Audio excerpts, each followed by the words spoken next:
Hello दोस्तों, कैसे हैं आप सब। स्वागत है आपका ऑफिशियल चैनल एग्जामिनर सर में।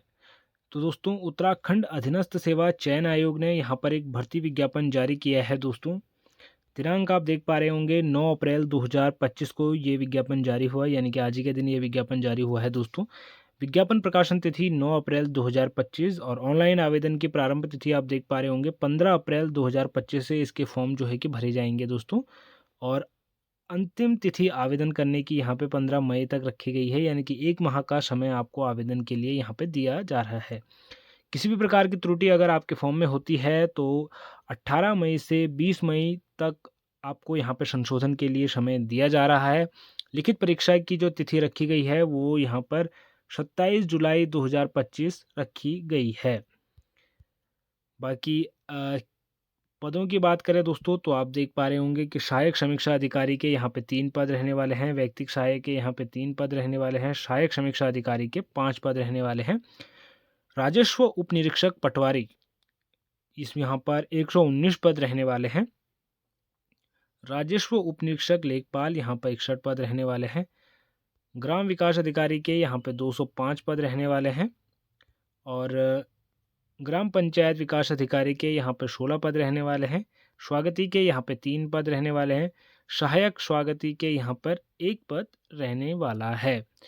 तो कुल यहाँ पे 416 पदों पे दोस्तों ये भर्ती विज्ञापन जो है कि जारी किया गया है। बाकी बात करें दोस्तों कि क्या क्या क्वालिफिकेशन इसमें मांगी गई है और क्या क्या चीज़ें इसमें रहने वाली हैं, तो पहला है दोस्तों सहायक समीक्षा अधिकारी। कुल 3 पद इसमें रहने वाले हैं। बाकी क्षैतिज आरक्षण की स्थिति आप देख पा रहे होंगे, अनारक्षित के खाते में ये तीनों पद रहने वाले हैं। वेतनमान की बात करें तो 44,900 से 1,42,400 तक इसका वेतनमान रहता है और लेवल 7 की वैकेंसी ये रहने वाली है। आयु सीमा की बात करें तो 21 से 42 वर्ष तक इसमें आयु सीमा रखी गई है। पद का स्वरूप आप देख पा रहे होंगे, अराजपत्रित स्थायी व अंशदायी पेंशन युक्त यहाँ पे रहने वाला है। अनिवार्य शैक्षिक अर्हता की बात करें दोस्तों, तो भारत में विधि द्वारा स्थापित विश्वविद्यालय की स्नातक उपाधि के साथ किसी मान्यता प्राप्त संस्था विश्वविद्यालय से कंप्यूटर विज्ञान में डिप्लोमा या डोइक सोसाइटी द्वारा प्रदत्त ओ स्तर का प्रमाण पत्र तथा हिंदी कंप्यूटर टंकण में न्यूनतम 4,000 की डिप्रेशन प्रति घंटे की गति होना अनिवार्य है। ये इसमें जो है कि अनिवार्य शैक्षिक अर्हता है दोस्तों। बाकी अधिमान्य अर्हता की बात करें दोस्तों, तो प्रदेश सेना में 2 वर्ष तक की अवधि तक सेवा की हो या भूतपूर्व सैनिक हो या राष्ट्रीय क्रेडिट कोर का बी प्रमाण पत्र प्राप्त किया हो, तो ये इसमें अधिमान्य अर्हता में रहती है दोस्तों। बाकी अनिवार्य अर्हता यह है, अगर आप अधिमान्य अर्हता भी धारित करते हैं तो आपको जो है कि अधिमान दिया जाएगा, यानी कि प्रायोरिटी दी जाएगी। दूसरा है दोस्तों व्यक्तिक सहायक, तो 3 पद व्यक्तिक सहायक के भी रहने वाले हैं। क्षैतिज आरक्षण की स्थिति आप यहाँ पे देख सकते हैं। अनुसूचित जाति के खाते में 1 पद है, वो अनारक्षित के खाते में यहाँ पे, सामान्य के खाते में 2 पद यहाँ पे रहने वाले हैं। वेतनमान की बात करें दोस्तों, तो 35,400 से 1,12,400 तक का वेतनमान इसका रहता है। लेवल 6 की वैकेंसी ये रहने वाली है। आयु सीमा की बात करें तो 21 से 42 वर्ष इसमें आयु सीमा रखी गई है। पद का स्वरूप अराजपत्रित अस्थायी व अंशदायी पेंशन युक्त यहाँ पे रहने वाला है। शैक्षिक अर्हता की बात करें दोस्तों, तो भारत में विधि द्वारा स्थापित किसी विश्वविद्यालय से स्नातक की उपाधि या सरकार द्वारा उसके समकक्ष मान्यता प्राप्त अर्हता होना अनिवार्य है तथा सरकार द्वारा मान्यता प्राप्त किसी संस्था या विश्वविद्यालय से 1 वर्षीय कंप्यूटर पाठ्यक्रम का प्रमाण पत्र यहाँ पे मांगा गया है। अथवा में आप देख सकते हैं कि कंप्यूटर विज्ञान विषय के साथ यहाँ पे स्नातक उपाधि अगर आपके पास है तो आप इसके लिए अप्लाई कर पाएंगे। उसके बाद यहाँ पे दी गई है दोस्तों हिंदी आशुलेखन में न्यूनतम 80 शब्द प्रति मिनट और कंप्यूटर पर हिंदी टाइपिंग में न्यूनतम 8,000 की डिप्रेशन प्रति घंटे की गति होना अनिवार्य है। अंग्रेजी आशुलेखन में न्यूनतम 100 शब्द प्रति मिनट और कंप्यूटर पर अंग्रेजी टाइपिंग में न्यूनतम 9,000 की डिप्रेशन प्रति घंटे की गति होना आवश्यक है। ये मानक को पूरा करने वाले अभ्यर्थी ही द्विभाषी भत्ता पाने के हकदार होंगे। तो द्विभाषी भत्ता अलग होता है दोस्तों, वो जो ये नॉर्मल भत्ता मैंने आपको बताया नॉर्मल वेतन, इससे वो अलग होता है, काफ़ी बढ़ के आता है। स्पष्टीकरण, तो यहाँ पे अंग्रेजी आशुलेखन परीक्षा की प्रकृति अभ्यर्थियों के लिए वैकल्पिक होगी, किंतु अंग्रेजी आशुलेखन की परीक्षा उत्तीर्ण करने वाले अभ्यर्थियों को अधिमान दिया जाएगा। तो यहाँ पर ये वैकल्पिक होगी दोस्तों अंग्रेजी आशुलेखन। तो अगर लेकिन जो भी अभ्यर्थी इसको जो है कि क्वालिफाई करेंगे, उनको अधिमान यानी कि प्रायोरिटी दी जाएगी, उनका सिलेक्शन पहले यहाँ पे किया जाएगा। बाकी अधिमानी हर्ता भी यहाँ पे सेम ही रहने वाली है दोस्तों। उसके बाद है यहाँ पे सहायक अधीक्षक, कुल 5 पद इसमें रहने वाले हैं। और क्षैतिज आरक्षण की स्थिति आप यहाँ पे देख पा रहे होंगे। वेतनमान की बात करें दोस्तों तो 29,200 से 92,300 तक इसका वेतनमान रहता है। लेवल 5 की वैकेंसी ये रहने वाली है। आयु सीमा की बात करें तो 21 वर्ष से 42 वर्ष तक इसमें आयु सीमा रहती है। पद का स्वरूप अराजपत्रित, स्थायी व अंशदायी पेंशन युक्त यहाँ पे आपका रहने वाला है। अनिवार्य शैक्षिक अर्हता की बात करें दोस्तों तो भारत में विधि द्वारा स्थापित किसी मान्यता प्राप्त विश्वविद्यालय से एक वर्षीय एक विषय के साथ समाजशास्त्र के साथ उपाधि, यहाँ पे स्नातक उपाधि आपकी मांगी गई है। सरकार द्वारा उसके समकक्ष मान्यता प्राप्त कोई अर्हता भी यहाँ पे मांगी गई है। अथवा में किसी सरकारी संगठन में या मान्यता प्राप्त स्वैच्छिक संगठन में प्रशासनिक कार्य का 1 वर्ष का अनुभव भी यहाँ पे मांगा गया है। बाकी अधिमानी अर्हता यहाँ पे आप देख पा रहे होंगे कि किसी मान्यता प्राप्त संस्था से सामाजिक विज्ञान या सामाजिक प्रविधि में डिप्लोमा यहाँ पे मांगा गया है अधिमानी अर्हता में। उसके बाद है दोस्तों राजस्व उपनिरीक्षक। काफ़ी अभ्यर्थियों के यहाँ पे कमेंट आ रहे थे कि सर पटवारी की भर्ती कब आ रही है। तो आप देख सकते हैं कि राजस्व उपनिरीक्षक यानी कि पटवारी की भर्ती यहाँ पे आ चुकी है और कुल यहाँ पे 119 पद इसमें रहने वाले हैं। तो क्षैतिज आरक्षण की स्थिति आप देख सकते हैं दोस्तों, इस प्रकार से इसका आरक्षण रहने वाला है। और जिला वाइज भी आप यहाँ पे देख पा रहे होंगे कि पिथौरागढ़, बागेश्वर और आपका पौड़ी गढ़वाल हो गया, चमोली हो गया, अल्मोड़ा हो गया। तो इस प्रकार से आपके क्षैतिज आरक्षण की स्थिति यहाँ पे रहने वाली है। और कुल यहाँ पे 119 पद यहाँ पे रहने वाले हैं। और यहाँ पे नोट में भी दिया गया है दोस्तों, इसको भी आप ज़रूर से पढ़ लीजिएगा। और आवेदन करने से पूर्व एक बार आप ये पूरा जो है कि नोटिफिकेशन एक बार से डाउनलोड करके पढ़ लीजिएगा। लिखित परीक्षा यहाँ पे नोट में दिया गया है दोस्तों कि लिखित परीक्षा यानी कि वास्तविक प्रकार में सफल अभ्यर्थियों से शारीरिक मानक एवं दक्षता परीक्षा में भाग लेने की अपेक्षा की जाएगी। अभ्यर्थियों को शारीरिक मानक एवं दक्षता परीक्षा हेतु पृथक से सूचित किया जाएगा, जिसकी सूचना यथासमय विज्ञप्ति के माध्यम से आयोग की वेबसाइट एवं दैनिक समाचार पत्रों के माध्यम से प्रदान की जाएगी। प्रशिक्षण हेतु चयनित अभ्यर्थियों को संगत सेवा नियमावली के अनुपात में विभाग अध्यक्ष द्वारा निर्धारित पाठ्यक्रम पर आधारित संस्थान में स्वयं के व्यय पर 1 वर्षीय प्रशिक्षण तत्समय प्रभावित नियमों के अधीन समय पूर्वक प्रदान करना अनिवार्य है। तो 1 वर्ष का आपका जो है कि इसमें प्रशिक्षण अनिवार्य है, जिसमें कि स्वयं का व्यय यानी कि खुद के खर्च पर आपको ये दिखाना, खुद का खर्च आपको यहाँ पे करना पड़ेगा। स्वयं का व्यय पे आपको ये 1 साल का प्रशिक्षण करना पड़ेगा। बाकी ये आप देख पा रहे होंगे दोस्तों, इस प्रकार से रहने वाला है। और जो भी इसमें नोटिफिकेशन आएगी वो आपको विज्ञप्ति के माध्यम से सूचित किया जाएगा, ये यहाँ पे लिखा गया है। बाकी वेतनमान की बात करें तो 29,200 रुपये से 92,300 रुपये तक का वेतनमान पटवारी में रहने वाला है। और लेवल 5 की वैकेंसी ये रहने वाली है। आयु सीमा की बात करें तो 21 से 28 वर्ष तक इसमें आयु सीमा रखी गई है। पद का स्वरूप अराजपत्रित, स्थायी व अंशदायी पेंशन युक्त यहाँ पे रहने वाली है। बाकी अनिवार्य शैक्षिक अर्हता की बात करें तो भारत में विधि द्वारा स्थापित किसी मान्यता प्राप्त विश्वविद्यालय से आपने स्नातक उपाधि या सरकार द्वारा उसके समकक्ष कोई उपाधि प्राप्त की हो। शारीरिक दक्षता भी आप यहाँ पे देख सकते हैं दोस्तों। पुरुष अभ्यर्थियों को 60 मिनट में 7 किलोमीटर और महिला अभ्यर्थियों को 35 मिनट में 3.5 किलोमीटर यहाँ पे दौड़ना आवश्यक होगा।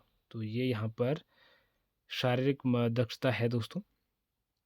बाकी शारीरिक मानक भी यहाँ पे दिया गया है कि पुरुष अभ्यर्थियों के लिए न्यूनतम ऊंचाई 168 सेंटीमीटर, महिलाओं की हाइट यहाँ पे 152 सेंटीमीटर मांगी गई है दोस्तों। बाकी पर्वतीय मूल के अभ्यर्थियों को 5 सेंटीमीटर की छूट यहाँ पे अनुमान्य होगी। बाकी पुरुष अभ्यर्थियों के लिए सीने का फुलाव यहाँ पे 84 सेंटीमीटर, जिसमें 5 सेंटीमीटर का फुलाव होना अनिवार्य है। पर्वतीय मूल के अभ्यर्थियों को 5 सेंटीमीटर की छूट भी यहाँ पे अनुमान्य होगी।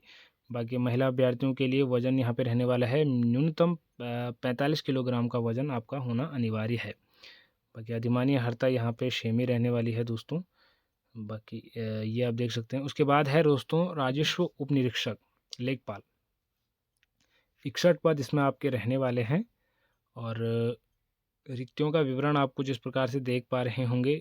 नगर के हिसाब से हरिद्वार, उधम सिंह नगर और देहरादून, चंपावत, तो इन ज़िलों के लिए यहाँ पर ये दिए गए हैं। बाकी ये इसमें भी ये सेम ही दिया गया है दोस्तों। वेतनमान की बात करें दोस्तों तो 29,200 रुपये से 92,300 रुपये तक का इसका वेतनमान रहता है। लेवल 5 की वैकेंसी ये रहती है। आयु सीमा की बात करें तो 21 से 35 वर्ष तक की इसमें आयु सीमा रखी गई है दोस्तों। पद का स्वरूप अराजपत्रित स्थायी व अंशदायी पेंशन युक्त यहाँ पे रहने वाला है। अनिवार्य शैक्षिक अर्हता की बात करें दोस्तों तो भारत में विधि द्वारा स्थापित किसी मान्यता प्राप्त विश्वविद्यालय से स्नातक की उपाधि या सरकार द्वारा उसकी समकक्ष मान्यता प्राप्त कोई शैक्षणिक अर्हता होनी आवश्यक है। बाकी शारीरिक दक्षता की बात करें दोस्तों तो पुरुष अभ्यर्थियों को 60 मिनट में यहाँ पर 7 किलोमीटर और महिला अभ्यर्थियों को 35 मिनट में 3.5 किलोमीटर दौड़ना आवश्यक होगा। बाकी अधिमान्य अर्हता यहाँ पे भी आपका सेम ही रहने वाला है। उसके बाद है दोस्तों ग्राम विकास अधिकारी, तो सबसे ज़्यादा पद यहाँ पे ग्राम विकास अधिकारी में रहने वाले हैं 205 पद। और 37 आरक्षण की स्थिति आप यहाँ पे देख पा रहे होंगे। विकास अधिकारी अल्मोड़ा और बागेश्वर, चमोली, चंपावत, देहरादून, हरिद्वार, नैनीताल, पौड़ी गढ़वाल और यहाँ पर पिथौरागढ़, रुद्रप्रयाग, टिहरी गढ़वाल, तो इस प्रकार से आपके 37 आरक्षण यहाँ पे रहने वाले हैं दोस्तों। उधम सिंह नगर और उत्तरकाशी, कुल 205 पद इसमें रहने वाले हैं। वेतनमान की बात करें तो 25,500 से 81,100 रुपये तक का इसका वेतनमान रहता है। लेवल 4 की वैकेंसी ये रहती है। 21 से 42 वर्ष इसमें आयु सीमा रखी गई है।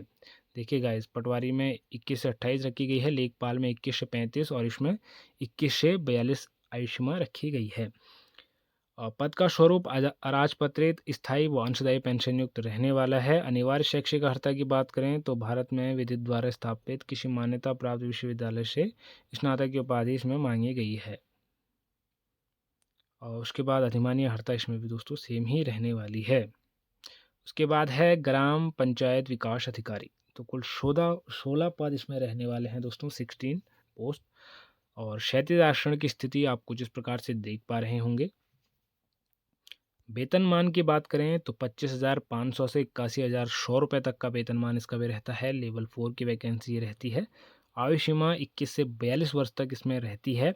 पद का स्वरूप राजपत्रित स्थायी व अंशदायी पेंशन युक्त यहाँ पे रहता है। और अनिवार्य शैक्षिक अर्हता की बात करें दोस्तों तो अभ्यर्थी मान्यता प्राप्त विश्वविद्यालय से स्नातक या समकक्ष उपाधि धारण करता हो तथा वह कंप्यूटर संचालन में न्यूनतम CCC लेवल का प्रमाण पत्र धारित हो। तो यहाँ पे एडिशनल मांगा गया है दोस्तों CCC। बाकी अधिमान्य अर्हता यहाँ पे भी आपकी सेम ही रहने वाली है। उसके बाद है दोस्तों स्वागती, कुल 3 पद इसमें रहने वाले हैं। और 25,500 से 81,100 रुपये तक का इसका भी लेवल वेतनमान रहने वाला है। लेवल 4 की वैकेंसी रहती है। आयु सीमा 21 से 42 वर्ष तक इसमें रखी गई है। पद का स्वरूप अराजपत्रित स्थायी व अंशदायी पेंशन युक्त। अनिवार्य शैक्षिक अर्हता की बात करें दोस्तों तो इसमें भारत में विधि द्वारा मान्यता प्राप्त विश्वविद्यालय से स्नातक की उपाधि या उसके समकक्ष कोई अर्हता रखता हो, साथ ही हिंदी अंग्रेजी भाषा पढ़ने लिखने और बात करने की पूर्ण क्षमता रखता हो और सूचना प्रौद्योगिकी व कंप्यूटर का ज्ञान इसमें मांगा गया है। बाकी अधिमान्य अर्हता इसमें भी दोस्तों सेम ही रहने वाली है। बाकी सहायक स्वागती इसमें एक पद है दोस्तों। और 37 आरक्षण की स्थिति आप देख सकते हैं। वेतनमान की बात करें दोस्तों तो 19,900 से 63,200 तक का इसका वेतनमान रहता है। लेवल 2 की ये वैकेंसी रहती है दोस्तों। 21 से 42 वर्ष तक इसमें आपकी आयु सीमा रखी गई है। पद का स्वरूप अराजपत्रित स्थायी व अंशदायी पेंशन युक्त यहाँ पे रहने वाला है। भारत में विधि द्वारा स्थापित किसी मान्यता प्राप्त विश्वविद्यालय से स्नातक की उपाधि इसमें मांगी गई है या उसके समकक्ष कोई अर्हता, साथ ही हिंदी अंग्रेजी भाषा पढ़ने लिखने में बात करने में पूर्ण क्षमता रखता हो और सूचना प्रौद्योगिकी जैसे कंप्यूटर का ज्ञान भी रखता हो। बाकी अधिमान्य अर्हता भी इसमें सेम ही मांगी गई है दोस्तों। तो ये है दोस्तों पोस्ट वाइज मैंने आपको बता दिया कि क्या क्या चीज़ें मांगी गई है। बाकी 100 नंबर का पेपर इसमें होगा दोस्तों। 2 घंटे का समय आपको दिया जाएगा। वास्तुनिष्ठ प्रकार यानी कि ऑब्जेक्टिव टाइप प्रश्न इसमें पूछे जाते हैं। बाकी जो अनुसूचित जाति के अभ्यर्थी हैं 45% न्यूनतम अंक लाना यहाँ पे अनिवार्य होगा। तो ये है दोस्तों आयु की गणना। आप यहाँ पे देख पा रहे होंगे कि 1 जुलाई 2025 से यहाँ पे आयु की गणना की जाएगी। बाकी 5 वर्ष की छूट भी यहाँ पे मिलती है दोस्तों जो रिजर्व कैटेगरी के अभ्यर्थी हैं। बाकी आवेदन किस प्रकार से आपको करना है वो भी यहाँ पे बताया गया है। और वैवाहिक स्थिति ये सब सारी चीज़ें आप पढ़ लीजिएगा दोस्तों, काफ़ी इम्पोर्टेंट यहाँ पे रहने वाला है ये। बाकी पदक विजेता जो ओलंपिक में यहाँ पे रहे हैं उनके लिए भी ये दिया गया है कि उनको यहाँ पे अधिमान दिया जाएगा। बाकी फॉर्म आपका 5 स्टेप में भरा जाएगा दोस्तों। जैसे ही इसका लिंक एक्टिवेट होगा आपको हमारे चैनल पे इसकी वीडियो मिल जाएगी कि किस प्रकार से आपको आवेदन करना है। टोटल 5 स्टेप में आपका जो फॉर्म यहाँ पे सबमिट किया जाएगा। उसके बाद दोस्तों ये यहाँ पे इम्पोर्टेंट चीज़ें दी गई हैं कि आपकी फ़ोटो किस पिक्सल में यहाँ पे ली जाएगी। और शुल्क की बात करें दोस्तों तो अनारक्षित यानी कि सामान्य श्रेणी के अभ्यर्थियों के लिए यहाँ पे 300 रुपये फीस रहने वाली है। SC/ST अभ्यर्थियों के लिए 150 रुपये फीस रहने वाली है। उत्तराखंड के दिव्यांग अभ्यर्थियों के लिए 150 रुपये फीस रहने वाली है तथा अनाथ अभ्यर्थियों के लिए यहाँ पे किसी भी प्रकार की फ़ीस यहाँ पे नहीं रहने वाली है। बाकी इसके आगे आप इसे पढ़ लीजिएगा। ये यहाँ पर जो दिया गया था उसका फुल फॉर्म भी यहाँ पे दिया गया है। अनुसूचित जाति इसका मतलब होता है, जो ये हाफ में लिखा गया है शॉर्टकट में, वहाँ पे अनुसूचित जनजाति, अन्य पिछड़ा वर्ग, और यहाँ पे आर्थिक रूप से कमज़ोर वर्ग व अनारक्षित यानी कि सामान्य श्रेणी। तो ये यहाँ पे इसका सिलेबस दिया गया है दोस्तों, आप सिलेबस देख पा रहे होंगे। तो सिलेबस के ऊपर हमारे यूट्यूब चैनल पे डिटेल में वीडियो बनी हुई है दोस्तों, डिस्क्रिप्शन में मैं लिंक दे दूंगा, आप देख सकते हैं। साथ ही पुलिस के रिटन एग्ज़ाम की जो लोग तैयारी कर रहे हैं उनके लिए भी दोस्तों वहाँ पर इम्पोर्टेंट वीडियो हम लाते रहते हैं ताकि आप अपना एग्ज़ाम क्वालिफाई कर पाएँ। GK GS के ऊपर भी इम्पोर्टेंट वीडियोज़ आते रहती हैं। तो अभी तक आपने सब्सक्राइब नहीं किया है दोस्तों तो अभी सब्सक्राइब करें ताकि आप कोई भी अपडेट मिस ना कर पाएँ। बाकी ये थे दोस्तों इम्पोर्टेंट अपडेट। मिलते हैं अगली वीडियो में, तब तक के लिए बाय बाय, टेक केयर।